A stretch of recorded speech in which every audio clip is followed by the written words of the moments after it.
কিভাবে তোমরা তোমাদের ইউটিউব চ্যানেলের নামটা পরিবর্তন করবে সেটাই আমি আজকে একদম নতুন নিয়মে দেখিয়ে দেব, একদম সহজভাবে। আজে বাজে কথা না বলে চলো মূল ভিডিওটা শুরু করি। প্রথমেই তোমরা তোমাদের মোবাইলে যে ইউটিউবটা আছে এই ইউটিউবটা ওপেন করে নেবে। ইউটিউবে আসার পর নিচে তোমাদের চ্যানেলের যে প্রোফাইলটি রয়েছে এই চ্যানেলের প্রোফাইলের উপরে একবার ক্লিক করে দেবে। তারপর ঠিক তোমাদের সামনে এরকম একটা পেজ আসবে। এখানে একটু ভালো করে লক্ষ্য করবে, উপরে একটি তীর আইকন আছে, এই তীর আইকনে একবার ক্লিক করে দেবে।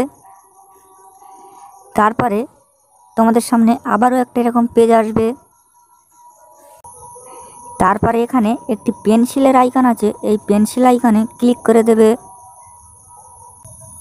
তারপর তোমাদের সামনে আবারও একটি এরকম পেজ আসবে। এখানে উপরেই দেখতে পাচ্ছ নেম বলে একটি সেটিং আছে, এই নেমের উপরে একবার ক্লিক করে দেবে। তারপর বর্তমানে তোমাদের যে নামটি আছে সেই নামটি এখান থেকে কেটে দেবে। কেটে দিয়ে তোমরা ঠিক যে নামটি দিতে চাও ঠিক সেই নামটি এখানে বসিয়ে দেবে। বসিয়ে দিয়ে এই সেভ আইকনে ক্লিক করে দেবে। সঙ্গে সঙ্গে তোমাদের এই নামটি তোমাদের চ্যানেলে সেভ হয়ে যাবে।